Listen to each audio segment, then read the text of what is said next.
स्नेहा जी, राधे राधे महाराज जी। महाराज जी, बिस्तर पर बैठकर हम नाम जप कर सकते हैं क्या? हाँ, जरूर कर सकते हैं। शौचालय में भी बैठकर कर सकते हैं। अपवित्र पवित्रो वा सर्वावस्थांगतोपि वह या स्मरेत पुंडरीकाक्षम सवायाभ्यंतरा शुचि। वो वाय और अभ्यंतर से परम पवित्र रहता है जो भगवान का नाम जप करता है। गुरुमंत्र नहीं जप सकते। जिस बिस्तर पर गृहस्थ धर्म का प्रयोग होता है उस बिस्तर पर गुरुमंत्र नहीं जप सकते। शौचालय में गुरुमंत्र नहीं जप सकते। अपवित्र दशा में गुरुमंत्र नहीं जप सकते। लेकिन नाम ऐसी दशा में भी नाम जपा जा सकता है। शौचालय में भी नाम जपा जा सकता है। उस बिस्तर पर भी बैठकर नाम जपा जा सकता है। कपिल जी, सिकंदराबाद।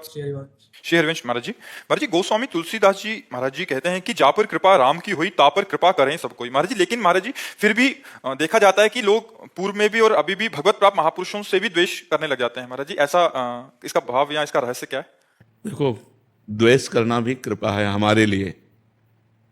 आपकी दृष्टि में ऐसा लग सकता है कि अकृपा है। वो व्यक्ति उस भागवतिक पुरुष के ऊपर अकृपा कर रहा है जो द्वेष कर रहा है, लेकिन भागवतिक दृष्टि से देखो तो कृपा कर रहा है।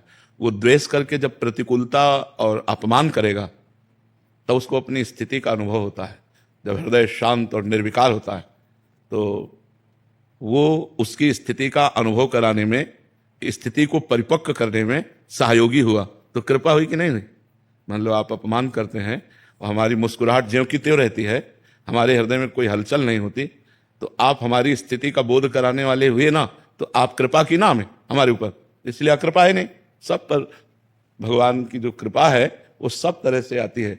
भगवान की कृपा अनुकूलता में भी है और प्रतिकूलता में भी है, सम्मान में भी है, अपमान में भी है, आदर निरादर, निंदा स्तुति, सब में भगवान की कृपा को जो देखता है वही वास्तविक देखता है।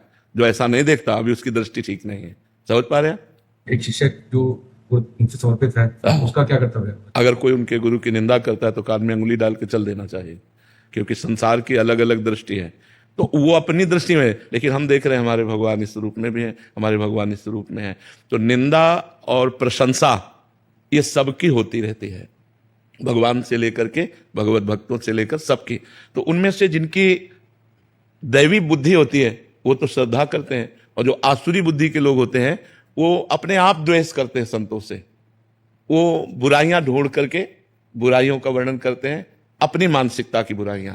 तो हमारे जैसे गुरुदेव की कोई निंदा करे तो संत शंभु श्रीपद अपवादा, कही सुनी तहां असमर्यादा, काटी जीभ तासु जो बसाई, श्रवण मूंदी न त चले पर आई। तो हमको दूसरा पक्ष अच्छा लगता है, तो कान मूंदी न तो चले पर आई, श्रवण मूंदी न तो चले, कान में अंगुली डाले राधा राधा, वहां से चल दे, खत्म। वो उसका विचार है, वो उसकी धारणा है, हमको अपने भाव से चल देना चाहिए। आज तक कभी एक पक्ष नहीं मिला, दो पक्ष सदैव रहे, इसीलिए इसका नाम दुनिया है। भगवान श्री कृष्ण को भीष्मादि महापुरुष पर ब्रह्म परमात्म तत्व देखते थे, और दुर्योधन, वही दुर्योधन भगवान की निंदा करता था, भगवान को बंदी बनाने की सोचा, क्या क्या नहीं भगवान के प्रति उसने भाव किया। तो जैसी बुद्धि होती है दैवी या आसुरी, वैसे ही हमारा दर्शन होता है। जो आसुरी पुरुष आसुरी वृत्ति के हैं वे संतों का अपमान करेंगे, वे निंदा करेंगे, अवहेलना करेंगे। जो दैवी संपदा वाले हैं वे सम्मान करेंगे, आदर करेंगे, भगवान के समान उन्हें पूज्य मानेंगे। तो हमको जानना है कि आसुरी वृत्ति का है, ऐसा मानकर छोड़ देते हैं। जैसे पागल आदमी गाली दे तो हम उस पर ध्यान नहीं देते, ऐसे कोई गुरु की निंदा करे, संत की निंदा करे, हम उसकी बातों पर ध्यान नहीं देते, चल देते हैं। बातुल भूत विवश मतवारे, ते नहीं बोले ही बचन विचारे, तिनकर कहा सुनी नहीं काना। जो बुद्धि शुद्ध नहीं है तो आप कुछ भी बोल सकते हैं, कुछ भी बोल सकते हैं। तो इसलिए हमको उनकी बातें नहीं सुननी चाहिए, वहां से चल देना चाहिए, न क्रोध करना चाहिए, न जवाब देना चाहिए। उत्तम बातें हैं। बहुत सारे चरित्र आपके श्रीमुख से सुने हैं, तो भक्तों के चरित्र में बहुत बड़ी बड़ी प्रतिकूलताएं आती हैं, एक अन्य सामान्य जीव से बहुत बड़े स्तर की। तुलसीदास जी महाराज जी हों, मीरा जी महाराज हों, नामदेव जी, सुखुबाई, मतलब वो वैसे सच्ची बात समझो, ये प्रतिकूलता करने वाले डंडे हैं और इनके ऊपर फहराता है भक्तों का झंडा। अगर प्रतिकूलता ना हो तो इतनी ख्याति संतों की ना हो। संतों की ख्याति ही होती प्रतिकूलता से। अगर मीरा जी को उनका देवर इतनी प्रतिकूलता न देता तो मीरा जी की महिमा प्रकाशित नहीं होती। हिरण्यकश्यप प्रहलाद जी को इतना कष्ट ना देता तो महान भक्तराज प्रहलाद की इतनी महिमा प्रकाशित ना होती। तो थोड़ी देर के लिए हमें दिखाई देता है कि ये भक्त को नीचा दिखा रहे हैं, लेकिन सही बात मानो तो भक्त को ऊंचा फहराने वाले वही लोग होते हैं जो उनकी कड़ी निंदा करते हैं, उनका कड़ा विरोध करते हैं, वही प्रकाशित कर देते हैं। ये भी भगवत प्रेरित होते हैं। नहीं तो किसकी सामर्थ्य है? सीम की चाप सके को तासु, बड़ रखवार रमापति जासु। भगवान के दास दास का कोई बाल बांका भी कर सके, किसकी ताकत है? एक तरफ भगवान भक्ति की रक्षा का कवच बनते हैं और दूसरी तरफ दुष्ट को पावर देते हैं कि गाली दो, निंदा करो, उन्हीं का बल है, नहीं तो किसकी सामर्थ्य है? वैष्णव अपराध, भक्त अपराध, संत अपराध, साधु अवज्ञा तुरंत भवानी, कर कल्याण अखिल के हानि, उसी समय उसका नाश हो जाए। लेकिन भगवान उसको बल देते हैं, क्यों? भक्ति की महिमा प्रकाशित करने के लिए, कि मेरे भक्त में इतनी सामर्थ्य होती है। ये तभी समझ में आता है जब कोई विरोधी विरोध करता है।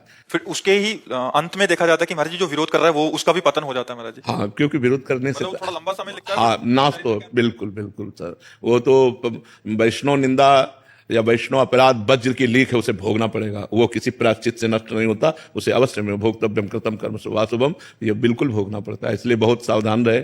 संतों को पहचानना बहुत कठिन है। संतों के कई परिवेश होते हैं, बताया नहीं, जैसे एक संत हैं जो नंगे घूम रहे हैं, श्री सुखदेव जी, और एक संत है जो राजा बने बैठे हुए हैं, जनक जी। एक संत है जो केवल दुर्वांकुर दूर का रस पीते हैं, दुर्वासा जी, और एक संत है अम्बरीश जी, चक्रवर्ती सम्राट है।